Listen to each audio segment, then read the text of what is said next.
İndi isə keçirik mətnlərə. Öncə deyim ki, burada 2 mətn öz əksini tapıb.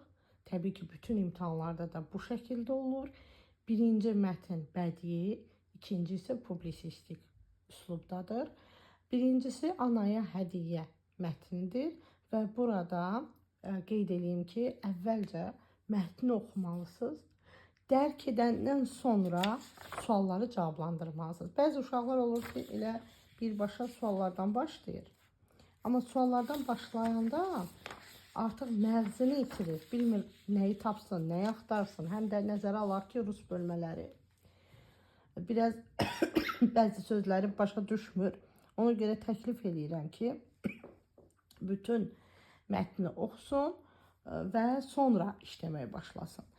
Söhbət anaya hədiyyə mətnində bir ananın 3 oğlu vardı. Onlar böyüyəndə uğurlu iş adamı olub, xeyli varlandılar. Ana isə qocalmışdı və balaca evində tək-tənha yaşayırdı. Bir gün oğullar analarının ad günündə ona qiymətli hədiyyələri vermək qərarına gəldilər. Buradakı işarələri də fikir verək. Böyük oğul dedi, qoca vaxtında gözəl yaşasın deyə anamız üçün 40 otaqlı ev almışam və bu evdə ona qulluq etmək üçün köməkçi də ayırmışam. Ortancıl oğul dedi, mən anamız üçün əntiqə maşın almışam və şəxsi sürücü tutmuşam. Qoy qoca vaxtında komfort içində yaşasın. Kiçik oğlu isə dedi, anamız həmişə kitab oxumağı sevib. Ona maraqlı kitablar aldım. Amma o artıq qocalıb, zəif görür. Fikirləşdim ki, kitabları ona özüm oxuyaram. Ad günü yetişdi. Oğullarını görən ana çox sevindi. Onlar hədiyyələrini analarına təqdim etdilər. Sonra oğulların hər biri yenə öz evinə getdi. Bir neçə vaxtdan sonra oğullar ananın yanına toplaşdılar və soruşdular. Hə ana, hədiyyələrimiz xoşuna gəldimi? Həyatın rahatlaşıbmı? Ana böyük oğluna dedi, oğlum, belə yaxşı hədiyyəyə, 40 otaqlı evə görə çox sağ ol.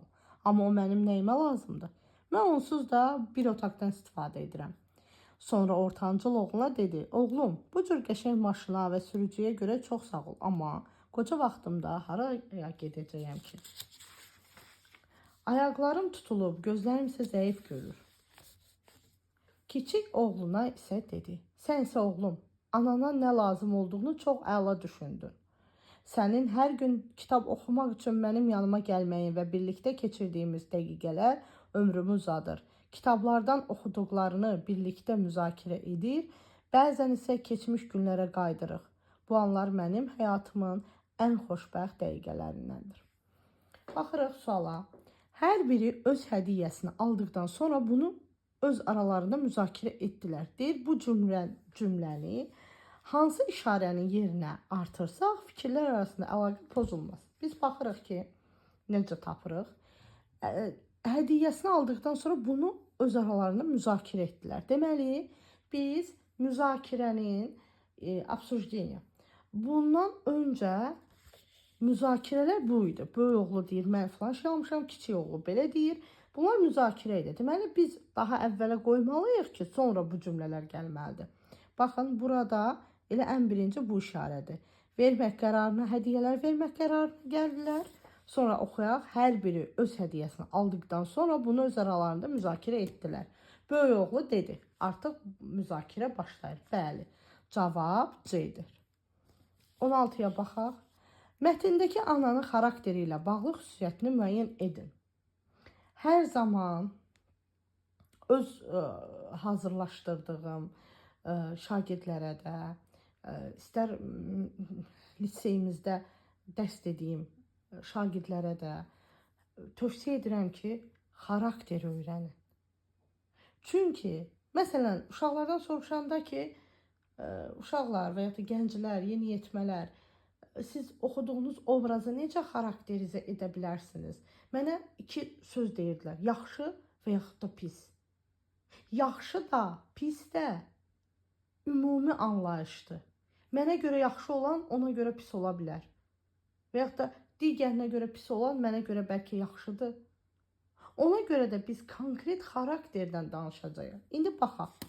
Ana necə idi? Dürüst idi. Çünki oğullarına öz sözünü açıq şəkildə bildirdi. Övlad sevər idi. Bəli, övladlarını sevməsəydi, istəməzdi ki, onların yanında olsun. Hətta onları görəndə çox sevindi. Gözü toxdur, bəli, görürük ki, var dövlətə əhəmiyyət vermədi. İşgüzardır, biz ananın burada işgüzarlığını görə bilmədik. Zəif xarakterlidir, xeyr, zəif xarakterli olsaydı, o bütün, yəni bu mətn boyu özünü göstərərdi. Mətn boyu bu da özünü göstərməyib. Cavab 1, 2, 3. 1, 2, 3, baxaq, A bəndindədir. Keçdik. Mətndə hansı hadisənin xəbəri verilməyib? A, səbəbi, çox üzürlü sayın, səbəbi verilməyib. Burada yaxşı düşməyib. Səbəb biz bilməliyik ki, nəyə görə bu oldu? Kiçik oğlunun hədiyyəsinin bəyənilməsinin səbəbi məlum idi. Ana izah edir ki, çünki mən vaxt çox keçirirəm oğlumla. Qayıdıram keçmişə, xatirələri yada salıram oğlumun sayəsində. Anaya yeni ev alınmasının, anaya yeni ev alınmışdı ona görə ki, oğlan elə düşünür ki, ana ondan məmnun qalacaq. Böyük və ortancıl oğulların aldığı hədiyyələrin işə yaramamasının səbəbi də o idi ki, yəni ana qocalmışdı və bir otaqda qalırdı. Onun ehtiyacı yox idi digər otaqlara və yaxud da ki, bayra çıxmırdı. Ona görə də maşına da ehtiyacı yox idi. Səbəbi var idi. Ananın gəzməyə gedə bilməməsinin səbəbi də qocalığı ilə əlaqələndirirdi. Ana özü, ananın dilindəndir bu da. Ananın tək yaşamasının səbəbi biz bilmirik. Nəyə görə oğlanlar ayrı yaşayırdı, səbəb nə idi? Bəlkə ana özü demişdi, siz çıxın gedin və yaxud da ki, ola bilər oğlanları istəməmişdi. Bu haqda mətndə yoxdur. Biz ehtimal yürüdürük ki, onlar evləniblər, ayrı evə çıxmaq istəyiblər və varlıdırlar. Təbii ki, onlar istəyiblər ki, ayrı yaşasınlar. Biz ehtimal yürüdə bilərik, amma biz mətn boyu səbəbi görmürük. Keçdik bura. Mətnin tərkib hissələri ilə bağlı, bunu istəyirəm tam yaxından görünsün. Tərkib hissələri ilə bağlı doğru fikirləri müəyyən edin. Giriş hissədə əsas obrazların hər biri haqqında müəyyən məlumat almaq mümkündür. Bu tip suallar uşaqların çətinlik çəkdiyi suallar sırasındadır. Qeyd edeyim ki, giriş dedikdə, baxın, birinci abzas nəzərdə tutulur. Birinci abzasda nə danışılır? Deyir, giriş hissədə əsas obrazların hər biri haqqında müəyyən məlumat verilir. Bəli, bir ananın 3 oğlu var idi, onlar böyüyəndə uğurlu iş adamı oldular, xeyli varlandılar, müəyyən bir məlumata sahiblənirik. Ana isə qocalmışdı, ana haqqında da məlumata rast gəlirik, balaca evində tək-tənha yaşayırdı. Bəli, bu da mövcuddur. Bunu da dedik. Amma nəticə hissəsində hər bir qardaş öz səhvini anlayır. Biz nəticə hissəsi son, yəni son hissədir, son abzasdır. Baxın, bu hissədir.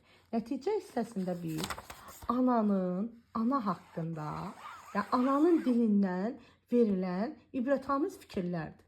Həmişə sizdən ideya istəsələr, mütləq nəticə hissəsindəki olan hissədə axtarın. Çünki ideya adətən burada olur. Biz ideyanı da burada axtarırıq.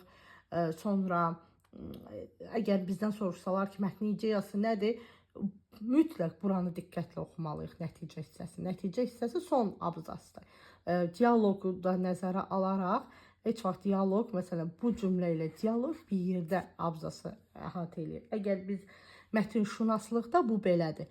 Amma ayrıca götürəndə bu bir abzasdır, bu iki abzasdır. Amma mətndə elə deyil. Mətndə dialoqun, müəllifin sözü ilə dialoqun sözü bir abzası əhatə edir. Bunu unutmayın. Bəli. İndi keçdik bura. Deyir ki, biz bilmirik. Bəlkə ana dedi, oğlanlar dedi ki, yox, anam səhv deyir. Biz oğlanlarının hissləri ilə tanış ola bilmirik nəticə hissədə. Deməli, səhvdir. 2 səhvdir. Baxaq. 18. Buradadır. Deyir ki, nəticə hissədə hər bir qardaş öz səhvini anlayır, bunu görmürük. Giriş hissədə mətndəki bəzi problemlər haqqında təsəvvür yaradır. Bəli, problem nə idi? Ananın qocalmağı və balaca evdə tək-tənha yaşamağı. 1-3. Amma əsas hissədə mətndəki bütün obrazların problemin həll edilməsinin rolu olduğunu müəyyən olunur. Xeyr, problemi həll edən yalnız kiçik oğlu oldu. Digər ikisi problemi həll edə bilmədi. Yəni, bunu da nəzərə alaq. Sonra, üzərində rəqəm yazılmış sözlərin mənası ilə uyğunluğu müəyyən edin. Birincisi əntiqə sözü idi, ikincisi isə komfort sözü idi. əntiqə, qəribə, əcaib sözləri ilə əvəz edilə bilər. Sonra rahatlıq, komfort isə rahatlıq, dinclik, sakitlik. Deməli, cavab 18-də oldu A, 19-da isə baxaq 1, B, 2, C. E variantını düz götürmək olar.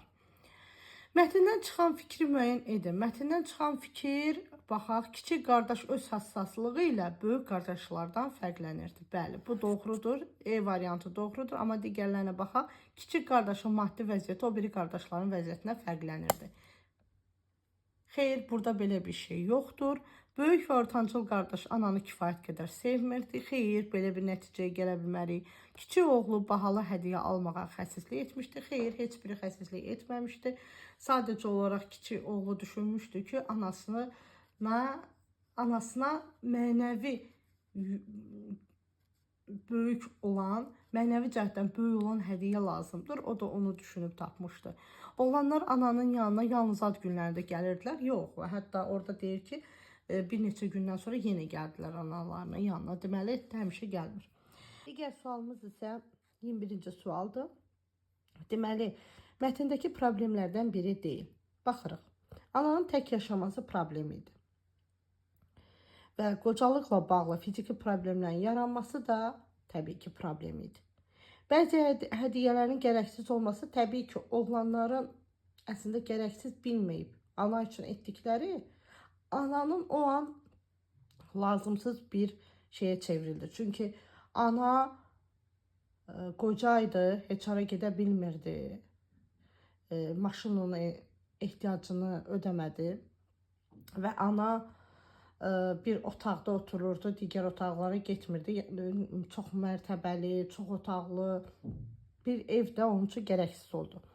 Əvvəlcə D-ni düşünürdüm, ananın ehtiyaclarının az olması. Sonra düşündüm ki, yox, ananın ehtiyaclarının az olması da oğlanlar üçün problem yarattı. Təbii ki. Amma ana övlad xiffəti çəkirdi. Xiffət nədir? Dərd, kədər, qəm, qüssə. Deməli, cavab burada olacaq. Mətndəki əsas fikri müəyyən edin. Əsas fikir nəticə hissəsindən gəldiyimiz fikirdir.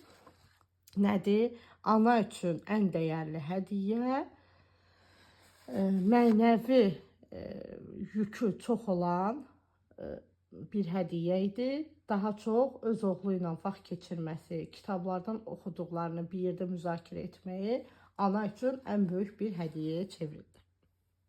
Təbii ki, bunu bir cümlə ilə də yazmaq mümkündür. Digər mətnimizi isə 3-cü hissədə müzakirə edəcəyik.